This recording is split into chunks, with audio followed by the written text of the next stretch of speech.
money to actually. Are you not sure about about the fine, video? You don't fine. care? Okay. Okay, Do fine. videos all the time. Yeah. I think in Sochi it's. I mean, Sochi is an expensive place for Russia. It's expensive here. And if you don't have money or try to make money in Sochi, it's difficult.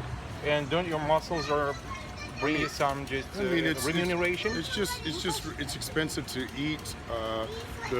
And the renting, the housing, Yeah, everything is expensive here, man. If you don't make, I think in order to be in Sochi, you really need to make about, you need to make about minimum 60,000 rubles a month. I think this is It's minimum. about $1,500. About $1,000. 1,000, yeah. If you can Roughly. make $1,000 in Sochi every month, I think you can live here okay.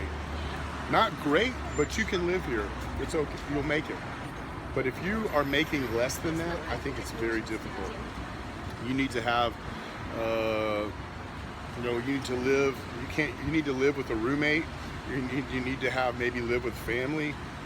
You need to have, kind of more people to help with rents, to help with food, to help with expenses. If you And where you in that, when you own, that's a little bit tough, yeah? it's very difficult. I think it's very difficult. I mean, excuse me. I think Okay. Sochi is a playground for people who come here from other places. They Invest their money, have they fun, and invest then money go here. back. Absolutely, then they go back. It's something like St. Petersburg and Moscow. There, yes, in the terms of for the prices, something like that. Yeah. I mean, the prices in Sochi are really the same as in America. They're no different.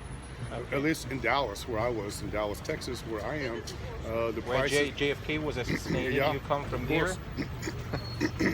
Excuse me. They have Okay, it's fine. the prices for food, just items, clothing, stuff Yeah, like yeah. this. It's the same, man. It's the same, yeah. Yeah, I'm making in America though. I make 5 times as much money as I do here. When you- Actually, almost 10 times as much money. Sorry for interrupting, but when you started feeling frustration and kind of about the prices and something like that, how long did you have to stay here and live and feel through that? I just When you felt that well, everything is not so much good. Thankfully, I had some money saved from America. Otherwise, I would never have been able to stay in Sochi. I would have never, because my job here, where I train, because I'm a foreigner. In Sochi, most of the clubs in Sochi And you got something like with taxi, something like that. Yeah, it's and they don't part want a of it. foreigner working there. They only want Foreign worker ID, something like that. absolutely, yeah. So Permit. it's a little tricky when you're dealing with these kinds of things, and so I've had to do other things like I'm teaching English and some other stuff to make money. I just can't be a trainer. It's not possible. Oh, you are at the same time busy with teaching English, yeah? Oh. Yeah, I just started doing that not too long ago. So, and I make more money doing that. So, Perhaps if you stay longer, for example, you'll be able to save most of money and Yeah. get your own apartment, and then things will go smoother. yeah, they're going better now. But I think like I said, if you're just barely making enough money to live here, it's very difficult. Which a lot of people come to Sochi and they think, oh, I can live in Sochi. It's beautiful. I'll make it here. They try to live in Sochi, but they can't. They end up going back to their own, places or wherever To they the came outskirts from. where they Yeah, come where they to came you. from. Sure, absolutely. I've met many people. Is that like is that the same thing awaiting you? No. No? I mean, I'll be in Sochi maybe another year, and then I'm going to go somewhere else because You can't stay at the same place. my goal. I don't like to stay in the same place. I don't like. You're to- like, do you know that there was a TV host at the Russian NTV program? He said that eating and traveling like he comes from Britain, and I don't know his. I can just recollect his surname. I don't know.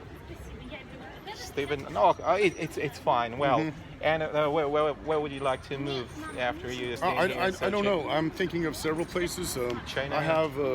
I have maybe Spain because I speak pretty decent Spanish. I might try Spain for a little while. You have Spanish distance? You say? No, I learned Spanish in school Oh, in okay. America. And also, no? I have some people that live in Costa Rica. I might try to Costa Rica for a little while. And you're a genuine American, Native yeah, American? of course. And all your blood, ancestry, mother, father? My mother and father, my mother's ancestors came from England. My father's ancestors Okay. came from Germany. But many, many years ago. I mean, my mother's ancestors came to America in the 1600s. They were one of the very first families to ever come to America. It's actually a pretty cool story, but the Mayflower was the first ship to come to America, a pilgrim ship. It was called the Mayflower. And my mother's ancestors were on that boat, one of them. Her great-grandfather was actually on that boat. So, pretty interesting story. So, my genes are pretty much all American. I mean, my many generations of American in my blood. So, it's cool. I just. How long were you when you first traveled somewhere abroad, for example, at the same time to Russia?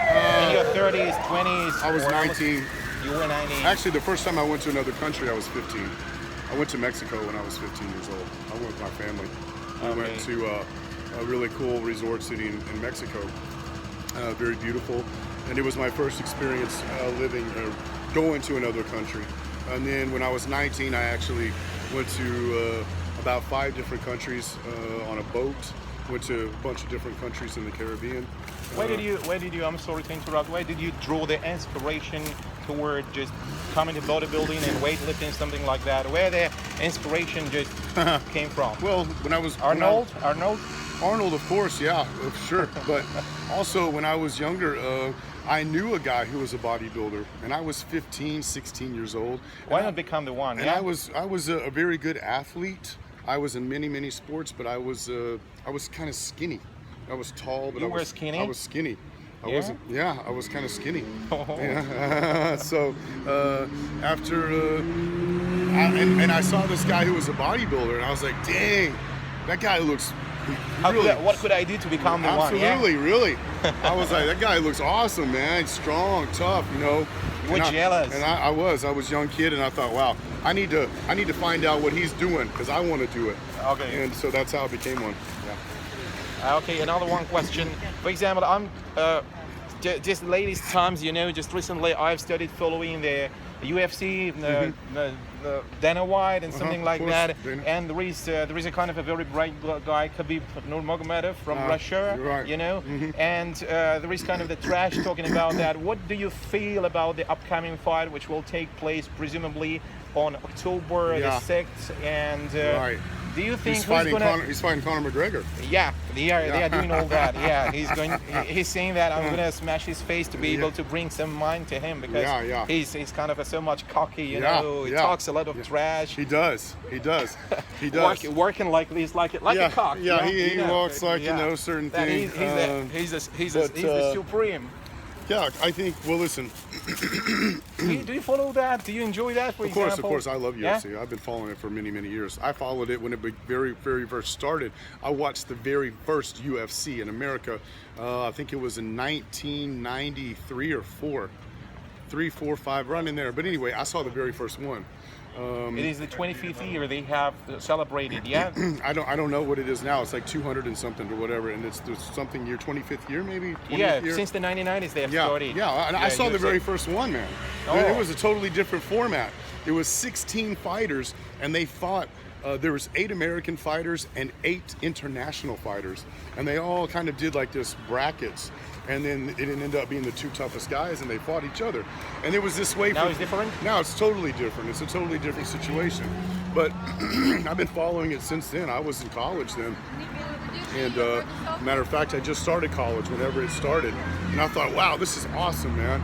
Super cool idea because it involved all the different types of martial art disciplines, and they were going to find out who the toughest guy was. Judo, or boxing, all of it, kickboxing, even they had a sumo guy in there, a sumo wrestler. Yeah. He was like the #1 sumo guy in the world, and he lost. And he lost first round. He got beat by this guy who beat him up. It was crazy, man. I was like, this is amazing.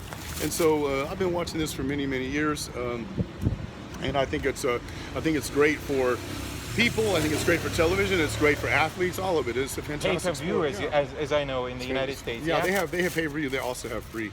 There are sometimes that it's free there. So anyway, I must get going. I've got to get home. So it's nice to see you. Okay. Enjoy. Yeah. Thank you for letting me the information and talking about that. And when first met, and you told something about Mike Tyson, and you said that you came across to him while you were a kid or something like that, and took some inspiration about.